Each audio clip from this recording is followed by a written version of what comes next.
Oke sob, semuanya selamat datang kembali. Tentunya kalian masih bersama gua Nunuy dalam konten serunya sepak bola. Di lanjutan konten serunya sepak bola kali ini, gua pengen membahas lanjutan Super League Liga 1, di mana yang pertandingan pengen gue bahas yaitu match antara tuan rumah Semen Padang versus Persija Jakarta. Tetapi sebelum itu, di satu hari sebelumnya Persija Jakarta harus rela turun peringkat oleh pesaingnya di papan atas. Sementara ini Persib Bandung setelah menang dari tamunya Bayangkara, dia naik ke posisi kedua di bawahnya Borneo, sedangkan Persija harus turun di posisi ketiga. Dan pada akhir pertandingan Persija Jakarta juga tidak bisa menggeser atau merebut posisinya kembali, jadi posisi kedua tetap diduduki sementara ini oleh Persib Bandung. Oke, kita masuk ke pembahasan pertandingannya sedikit, singkat aja sob pembahasan pertandingannya. Gue lagi kurang enak badan juga, sorry banget sob. Persija di stop, Persija kreativitasnya bisa dibilang dikunci lah oleh permainan Semen Padang. Permainan Semen Padang ini benar-benar bisa dibilang ya sabar banget dalam merubah posisi. Ibaratnya mau naik ke depan setengah garis lapangan aja tuh benar-benar dipikirin, benar-benar kayaknya oh yaudah deh, sabar dulu deh, tahan dulu gitu, kurang lebihnya seperti itu. Semen Padang yang baru berganti pelatih dengan pelatihnya dulu pernah bermain di Liga Indonesia juga, udah gue bahas di konten-konten gue yang sebelumnya. Silakan kalian cekidot di 2 atau 3 konten gue sebelumnya. Berganti pelatih yang dulu bekas pemain Persebaya, pernah bermain untuk Persebaya, dan puncak kepelatihannya ya paling bagusnya saat bersama Pelita Bandung Raya pas saat Bambang Pamungkas pergi ke sana juga. Dan balik lagi ke dalam konten ya, Persija Jakarta yang menurunkan hampir rata-rata pemain inti. Doni Tripamungkas juga ada di sana.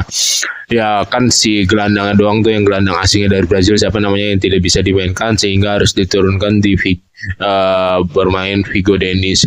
Vigo Dennis kalau gue bilang ya bermain buruk banget tidak, tetapi terlihat banget si siapa namanya, yang rekannya ini yang biasa juga terlihat menggendong Vigo Dennis, iya kalau gue rasa.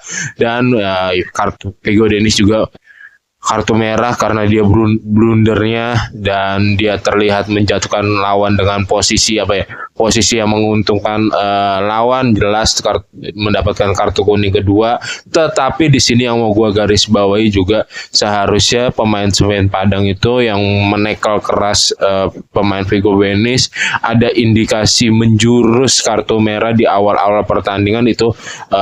Bila wasit mengeluarkan memberikan kartu merah itu layak juga gitu. Seharusnya Persija untung unggul pemain oleh Semen Padang dari awal-awal pertandingan, karena Vigo Dennis dilanggar cukup keras, ankle-nya, kakinya masuk, dan itu menggunakan kaki bawah full gitu. Dan menurut gua indikasi pelanggar kartu merahnya jelas di situ ada, dan seharusnya wasit bisa mengeluarkan tersebut juga gitu, walaupun mungkin ada pertimbangan lain dari wasit. Oke.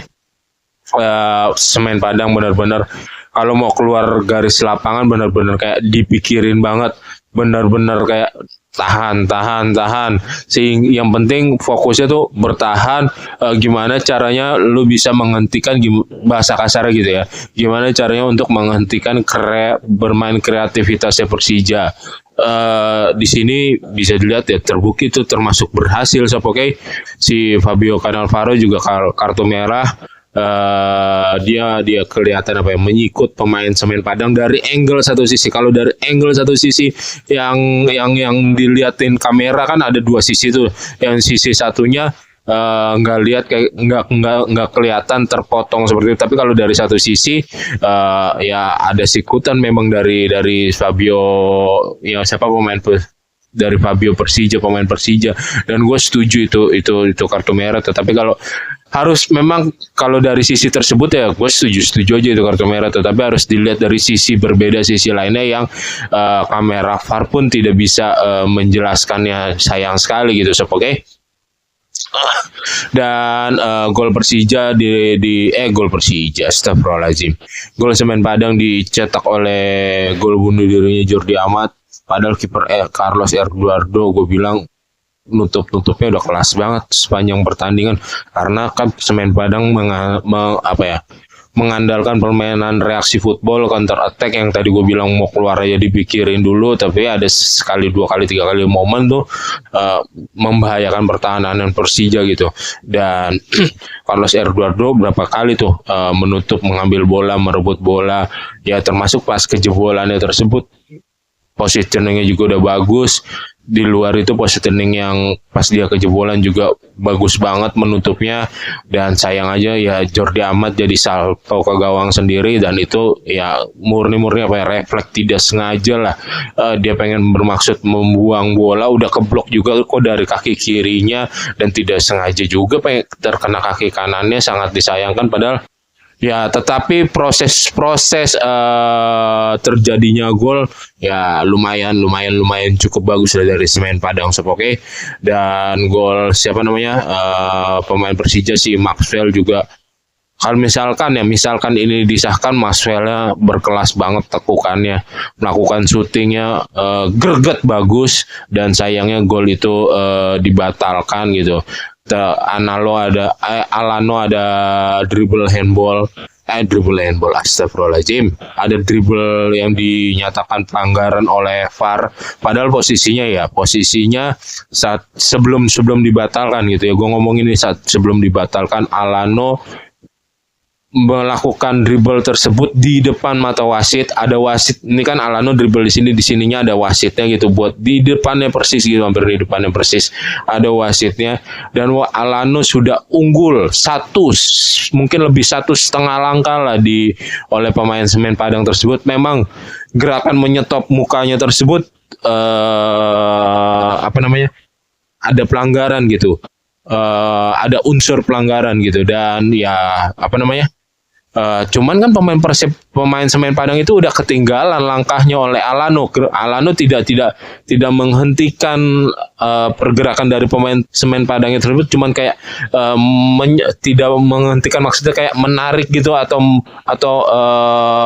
mengait gitu, dan menghentikan mukanya. Ya memang kalau bolanya dekat ya gue setuju banget, otomatis pelanggaran. Ini debatable yang mungkin tidak memakan waktu habis-habis, karena di beberapa pertandingan sebelumnya gitu banyak banget kejadian di kejadian sebelum pemain Persija, banyak banget kejadian yang kalau ada kejadian seperti itu, atau ada kejadian misalkan lagi perebutan bola dan bola sudah diuntungkan atau diunggulkan pemain tersebut, sudah mendribble lebih jauh gitu, kebanyakan walaupun ada tarikan gitu atau ada kaitan, ya gol itu tetap sah terjadi gitu. Banyak di pertandingan sebelumnya, kalau nggak salah gue nggak nonton pertandingannya, cuman gue lihat di cuplikan highlight-nya pertandingannya sebelumnya itu, pertandingan Malut melawan pertandingan sebelumnya, dan itu terjadi gitu. Ya kan masih banyak pro kontranya ya. Semestinya dari badan wasit juga menentukan ketentuan, jangan ada pembeda. Jadi kita bingung gitu melihat antar keputusan tersebut. Cuman kalau gue bilang, kalau misalkan pemain PSM astagfirullahaladzim, pemain Semen Padang itu bisa merebut bolanya atau ada kesempatan mendekati bola tersebut gitu untuk mengait, ini pemain Semen Padangnya juga udah ketinggalan gitu. Cuman kalau gue masih di atasnya 50-50, mungkin di atasnya, kalau gue bilang itu masih ada kemungkinan golnya sah aja gitu.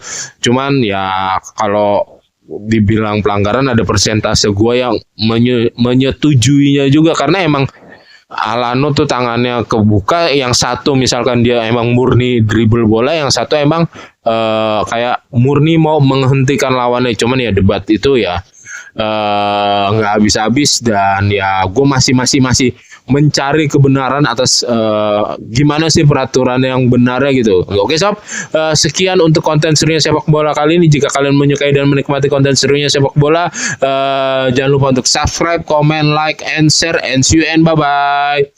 Jaga kesehatan semua sob.